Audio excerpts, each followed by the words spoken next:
Thank you. Welcome. Thank you so much, sir. Welcome. Thank you, sir. Thank you, sir.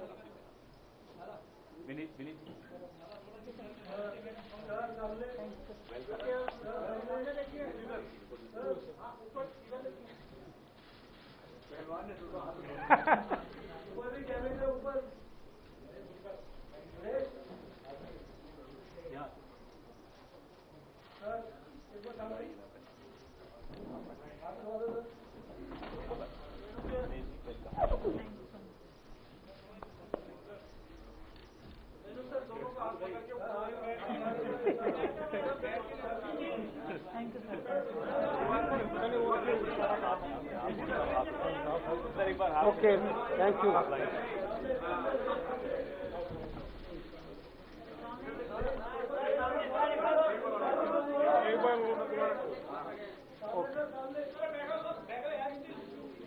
Okay.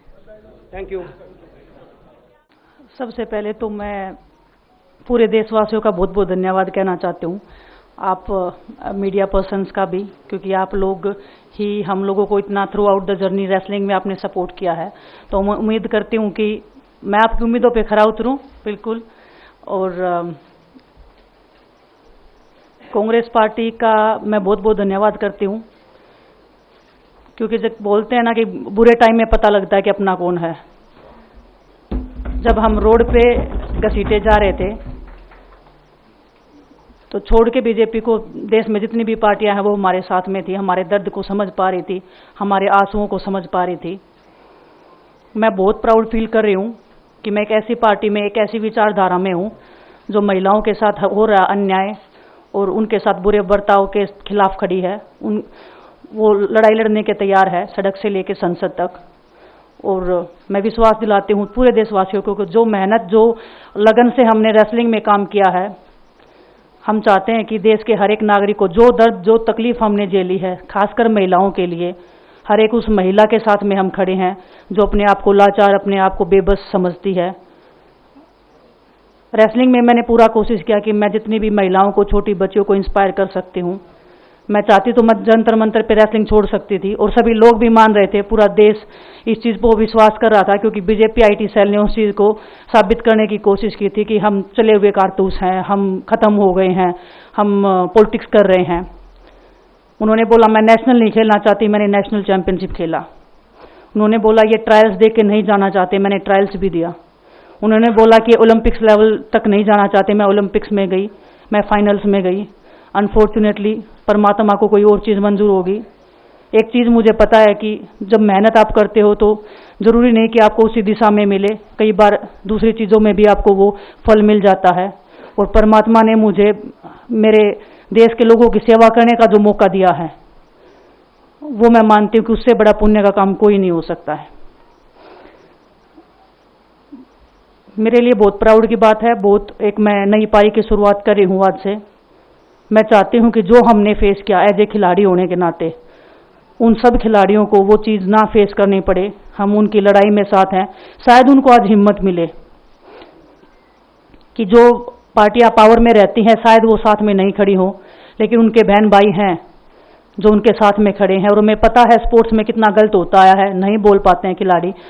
आप हमसे देख लो, बजरंग के ऊपर dope का बैन लगा दिया 4 साल का, सिर्फ किसी लिए कि सिर्फ उन्होंने आवाज़ उठाई थी हमारे साथ बैठ के। तो उसका भुगतान हम कर रहे हैं, आज तक कर रहे हैं, लेकिन हम डरेंगे नहीं, पीछे नहीं हटेंगे। जो लड़ाई थी वो जारी है, ख़त्म नहीं हुई है। कोर्ट में हमारा केस चल रहा है, वो लड़ाई भी हम जीतेंगे, ज़िंदगी की जंग भी हम जीतेंगे। खेल में जैसे हमने कभी हार नहीं मानी है, तो हम इस नए प्लेटफॉर्म पे जो आ रहे हैं, देश की सेवा का भाव, और सिर्फ बोलने तक सीमित नहीं रहेगा ये। हम दिल से हमने खेल किया है और दिल से हम ये काम करेंगे, जी जान से मेहनत करेंगे, अपने लोगों के बीच में रहेंगे। जो भी हम अपने लोगों का भला कर सकते हैं, चाहे कितना ही % हमारे हाथ में होगा, वो हम करने की कोशिश करेंगे। और मैं अपनी बहनों को बताना चाहती हूँ कि आपकी बहन आपके साथ में है। किसी भी मुसीबत में, किसी भी पल, किसी भी क्षण आप ऐसे मत समझना कोई भी आपके साथ में नहीं है। जब कोई नहीं खड़ा होगा तो मैं आपके साथ में ज़रूर खड़ी रहूँगी, कांग्रेस पार्टी आपके साथ में ज़रूर खड़ी रहेगी। ये हमने फील किया था और मैं वादे से कह सकती हूँ, दावे से कह सकती हूँ कि बिल्कुल आपके साथ भी खड़े रहेंगे। बहुत बहुत धन्यवाद आप सबका। मैं धन्यवाद दूंगा केसी जी का हरियाणा के प्रभारी हमारे दीपक बावरिया जी का, अध्यक्ष हमारे उदयभान जी का, पवन खेड़ा जी का और विनीत पुनिया जी का, और जितने भी कांग्रेस के हमारे लीडर हैं उन सब का कि हमें विनेश ने बताया कि बुरे समय में हमारे साथ खड़े हुए।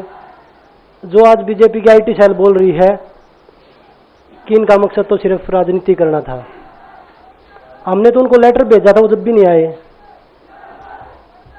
हमने तो बीजेपी के जो सांसद थी, जितनी भी महिला सांसद थी, उनके घर पे लेटर दिया था, वो फिर भी उन बच्चियों के साथ नहीं खड़े हो पाए। कांग्रेस पार्टी तो बिना कुछ हमने इनको बताया ये वहाँ पे हमारे साथ खड़े हुए। जो अत्याचार बेटियों पे हुआ जंतर मंतर पे, उसके साथ सिर्फ बीजेपी पार्टी खड़ी हुई और सभी पार्टी हमारे साथ खड़ी थी। और जो भी आज हम इस पे कांग्रेस पार्टी में आए हैं, मैं धन्यवाद देता हूं सभी का। हम अपनी पूरी मेहनत, जितनी हमने कुश्ती में मेहनत की है, जितनी हमें किसान आंदोलन में मेहनत करी है, जितना अग्निपथ योजना के टाइम पे मेहनत करी है और बेटियों के आंदोलन में मेहनत करी है, ऐसे ही मेहनत करेंगे और कांग्रेस पार्टी को भी मजबूत करेंगे और देश को भी मजबूत करेंगे और ग्राउंड पे रह के काम करेंगे। जैसे रेसलिंग में बचपन से 7-8 साल की उम्र में लगे थे, जब यह पता नहीं था कि हम ओलंपिक मेडल जीतेंगे, लेकिन धीरे धीरे आगे बढ़ते गए, मेहनत करते गए और वो मुकाम हमें मिला, क्योंकि ओलंपिक से बड़ा कोई भी प्लेटफॉर्म नहीं होता। और जिस दिन विनेश फाइनल में गई, उस दिन पूरा देश जोश में था, पूरा जश्न हुआ। लेकिन अगले दिन जो घटना हुई, पूरा देश दुखी था। लेकिन कुछ आईटी सेल थी जो पूरा देश में जश्न मना रही थी, तो ये देश के लिए बड़े दुख की बात है। और पूरे देश को सोचना चाहिए कि आप किन लोगों को सपोर्ट कर रहे हैं। जो देश में खिलाड़ियों के साथ, महिलाओं के साथ, किसानों के साथ, जवानों के साथ जो अत्याचार कर रहे हैं, आप उन लोगों को सपोर्ट कर रहे हैं। तो मैं यही बोलूँगा कि हम मिलके मजबूती से लड़ेंगे और जो संघर्ष की लड़ाई, उसमें हम हमेशा कांग्रेस के साथ खड़े रहेंगे। और जो विनेश ने बोला कि हम हर जो महिला, जो बेटियां, देश की बेटियां हैं जिनके साथ अत्याचार होता है, हम उनकी आवाज़ हमेशा उठाते रहेंगे। सभी का धन्यवाद।